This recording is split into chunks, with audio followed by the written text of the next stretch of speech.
9-нчы хадисыбыз: "Ахаббу ибадиллахи илаллахи ахсанухум ахлаqa" диде Пәйгамбер саллаллаху алейхи ва саллям. Аллаһ каршында кылларының иң сөеклесе, үзара иң яхшы ахлаклылары. Аллаһ каршында кылларның иң сөеклесе, кылларның. Кемнәр ул кыллар? Бүгенге көндә кыллар бармы? Аллаһның кыллары бармы бүгенге көндә? Ничек уйлыйсыз? Кешеләр арасында, менә Аллаһның мәхлуклары, кешеләр арасында кыллар бармы Аллаһның кыллары? Рабы Всевышнего Аллаһа есть, нет? Кемнәр алар? Мөселманнар, мөселманнар түгелләр. Кыллармы? Шундый әйткәндә, барлык мәхлуклар Аллаһның кыллары. Һәм кешеләр арасында бүтән кешеләр дә кемнәр? Аллаһның кыллары. Бу кыллар ике төркемгә бүленә. Беренче төркеме алар кыллар, ләкин алар үзләренең кыл икәнен танымыйлар. Ничек ул? Икенчеләр алар кыллар, һәм алар үзләренең кыллары икәнен Аллаһ каршында таныйлар.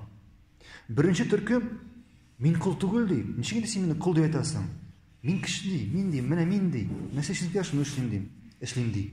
Без бу кешегә нәрсә әйтәбез? Соң син кыл булмасаң, ашама.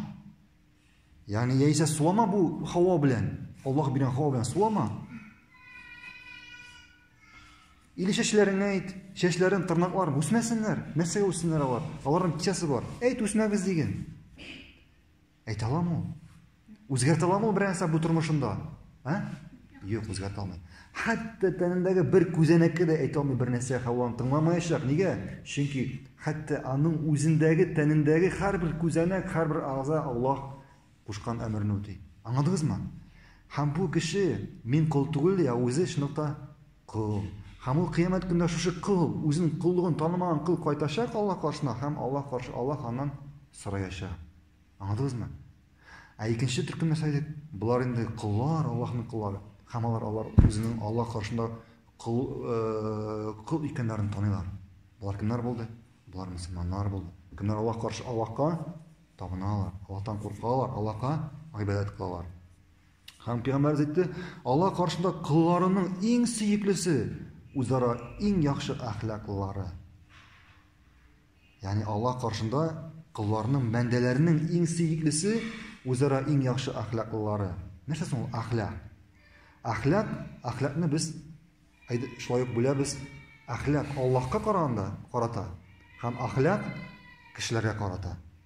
Аллаһка карата яхшы әхлак күрсәтү нәрсә була ул? Әгәр кеше бер Аллаһка гыйбадат кыла икән, Аллаһка тиңдәш китермичә, Аллаһ кушканнарны үтәп, Аллаһ тыйганнардан тыелып яшәсә, бу кеше санала Аллаһка яхшы әхлак күрсәткән булыр. Аңладыгызмы? Аллаһка карата яхшы әхлаклы кеше булып санала.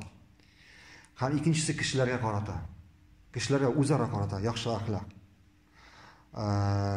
Ничек була яхшы әхлак?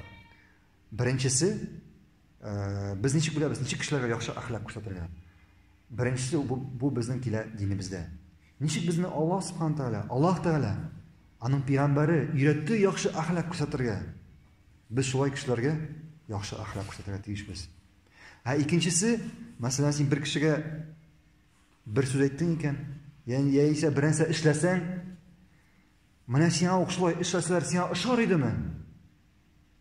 Әгәр дә син эшләгәнчә сиңа шулай эшләсәләр, сиңа ошаса бу, димәк бу яхшы әхлак булып санала. Аңладыңмы? То есть обращайся к людям так, как бы ты хотел, чтобы к тебе обращались.